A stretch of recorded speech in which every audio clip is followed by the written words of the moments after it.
What's up guys, magpapad tayo ng axle shop ng Ford Fusion 2012. Ayan guys, yung gagawin natin. Ayan. So samahan nyo ako, ituro ko sa inyo. Ito yung axle shop natin. Ayan. So ang sira niya guys, yung axle boot niya may leak na. So ito, pakita ko sa inyo. Tagalin ko muna guys. Ito guys, kailangan natin tanggalin yung itong axle shop bolt nya, tie rod, saka dito sa upper arm natin. Ito upper arm natin, pakita ko yan dyan. Ito guys 17mm, 17mm. Ito 32mm. Tapos tanggalin natin yung stabilizer link tsaka yung shock absorber nya. So ayun, umpisahan na natin guys para makita nyo. Ito na guys, umpisahan na natin. So tanggalin to yung sa upper arm nya, sa upper arm guys.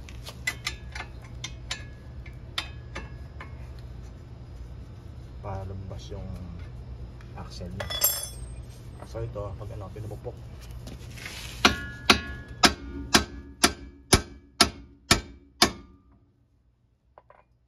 kita nyo guys, tanggal. Yun.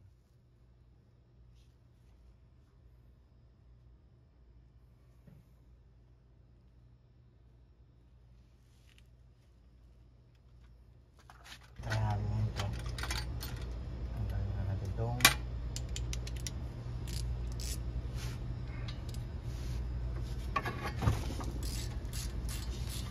kasi guys, magpapalit tayo ng hub bearing doon.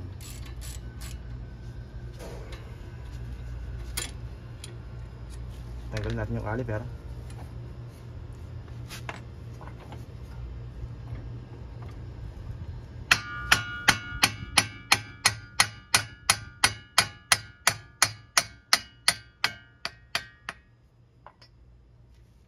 Ayun. So tanggal na. Ito guys yung sira nung ano, axle boot. Pakita ko sa inyo. Ayan, may leak na siya. Tapos sabay natin yung hub bearing guys dito. Pupunta tayo ng Sinaya mamaya, samahan nyo ako.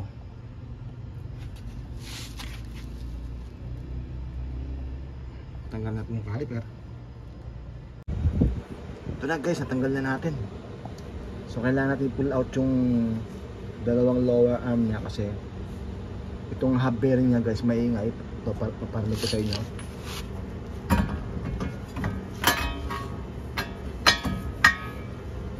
Ayan, maingay guys. Meron na tayong pyesa nito, tsaka yung axle nya, yun nga, yung boots nya sira. So medyo matrabaho siya. Yung tunnel yung sa axle guys 32, yan 32 size. Yung sa lower arm 23, ito 23mm. Yan.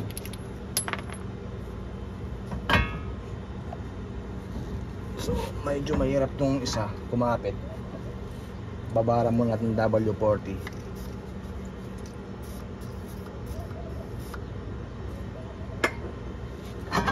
So ayan, ito guys, nakakapit dito. Yan, yung isa natanggal na.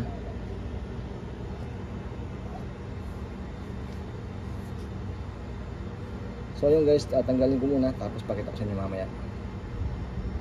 Ayan siya, pupukin ko muna siya. Try natin pupukin, pakita ko sa inyo.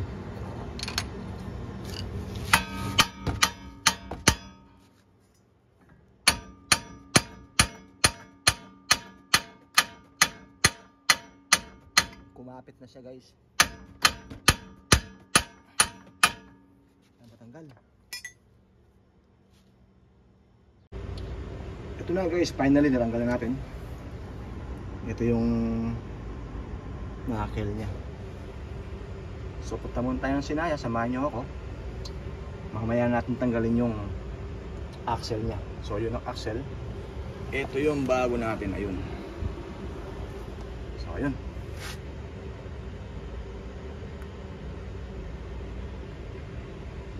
Ford Fusion guys, 2012. Yan. Boss Oliver, ito yung hub bearing mo, ang ingay. Tingnan mo. Ang ingay oh. Oh. Ingay. May play na siya. Yan, tanggal na. So pumunta ako sa Sinaya. Paano ko muna itong ano, itong hub bearing mo. Tapos mamaya akong tanggalin yung axle natin. Ito guys, nandito tayo sa Sinaya ngayon. Maghanap tayo ng pampress. Yung pampress ng pantanggal ng hub bearing natin. So yun ang hub natin. Yung bearing natin na bago guys. So maghanap tayo dito sa Sinaya Gadim.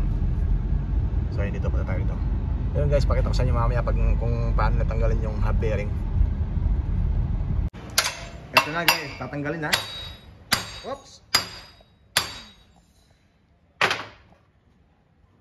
Ayun guys.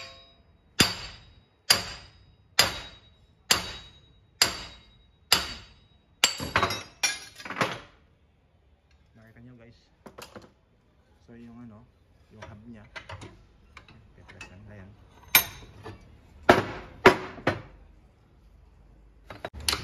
So ayun guys.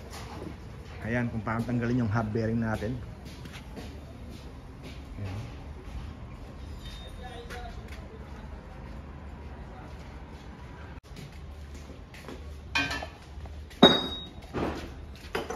Diyan nila ipe-press yung ano guys, yung hub bearing. Mahalaga yung pampress na yan. Yan o.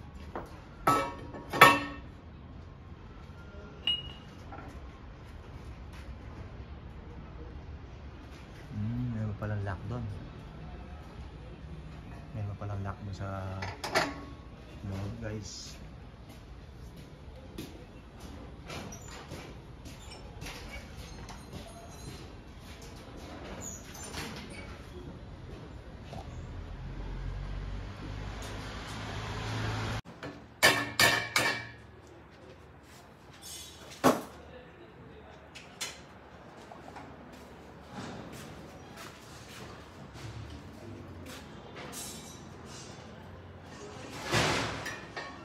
May lock pala siya. May Miyas ha?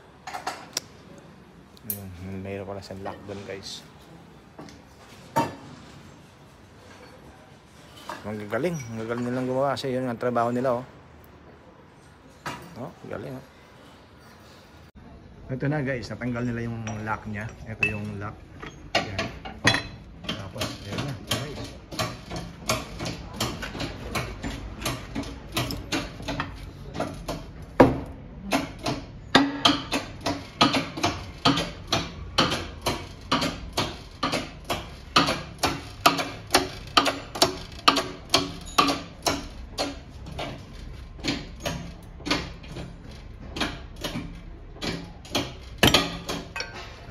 Galing. Tanggal na guys yung hub bearing natin na luma. Oh. Ito yung luma guys, yung hub bearing.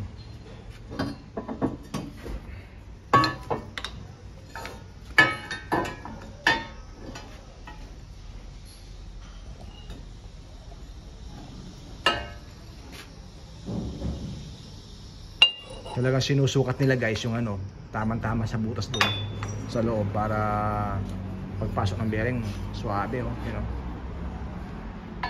Talagang ano sila guys gumawa, talagang pulido silang gumawa, galing. Pero kaya ko rin yan guys, kaso nga yun nga wala lang tayong ganito, yung pang ano na yan, pang press na yan.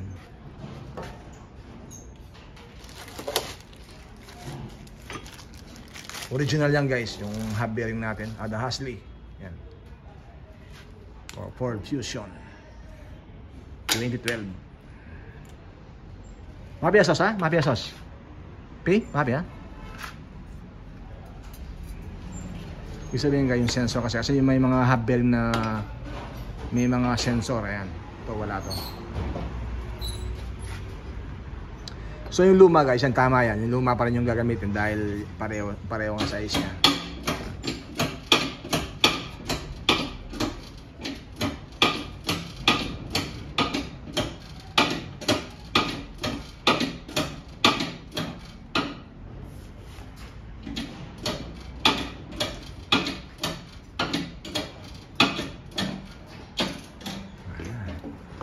Guys, hindi pwedeng pasobrahin kasi mabasag yung stopper sa P-stopper ha. Mungkin katir, karban. Ibig sabihin, pag sumobra guys, karban, masisira yung yung stopper ng hub bearing sa sa loob. So kailangan may hangganan lang siya, tama-tama lang yung pampress mo.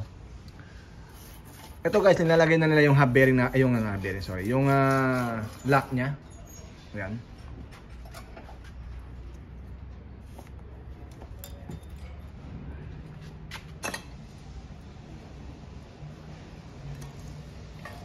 Galing, nice.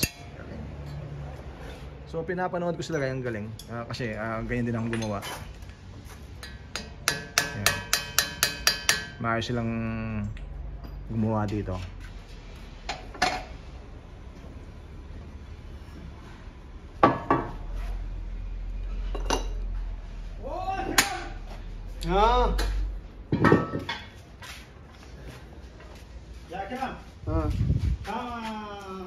فلوس كلام 250 أنا في انت 200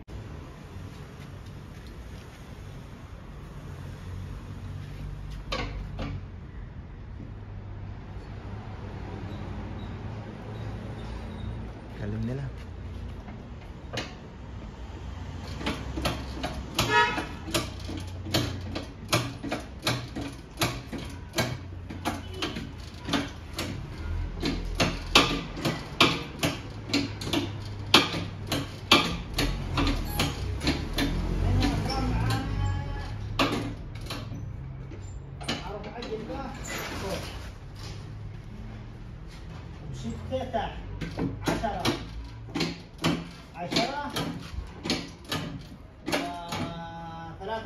Galing. So tapos na guys, ayun. كلها 13 يا اكرم ها Tapos na. Niya. Ayun guys, natanggal na natin yung axle niya. Kailangan mo siyang pupukin dun sa loob para lumabas. Yan. Umiga ako kanina dyan.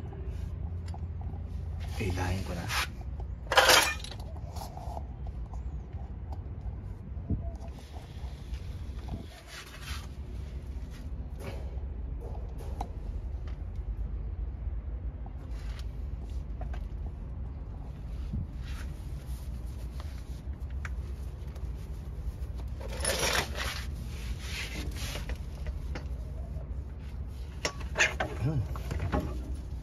Lumabas na siya guys.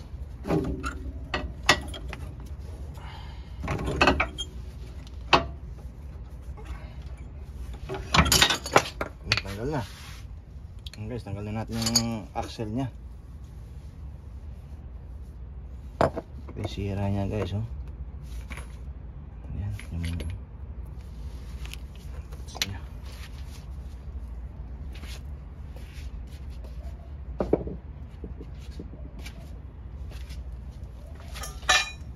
so, lagyan na natin itong bagong axle nya. Ito yung bago guys.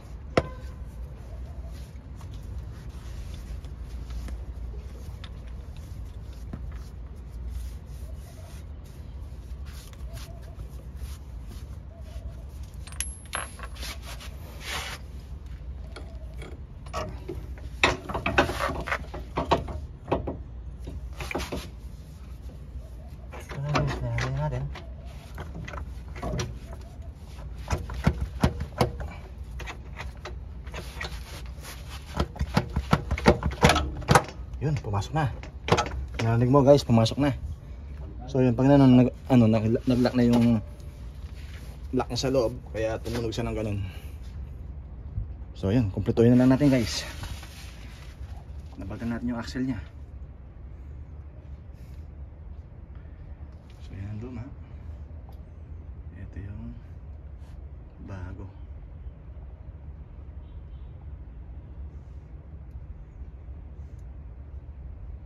So yan guys, kumpletuhin ko na. Tapos na. Lalagyan na lang natin yung hub bearing.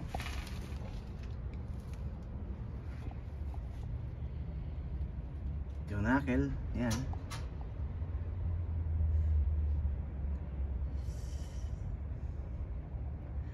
So ganoon lang kabilis guys. So yung pagbabalik ko, madali na lang. So ayun, maraming salamat guys sa panonood. Sana naka-upload kayo ng idea. Kung meron kayong gustong itanong, message na lang po kayo sa akin para po matulungan kayo. Ayan. So ang problema lang po ng axle guys, axle boot lang. So wala tayong mabiling boots lang, kaya assembly binili natin sa Ford. So ayun guys, maraming salamat sa panonood. Sana naka-upload ng idea yung vlog ko sa inyo. 2012 Fusion, Ford Fusion guys. Babalik ko na lang siya. Ito na guys, dinalagyan natin yung lower arm natin, yung 23mm guys.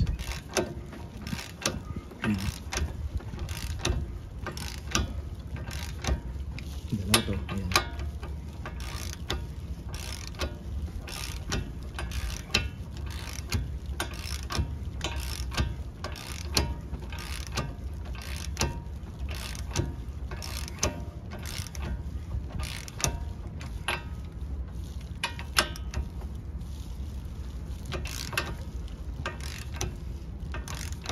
Yun. So rotor disc na lang, tsaka caliper. Tapos na.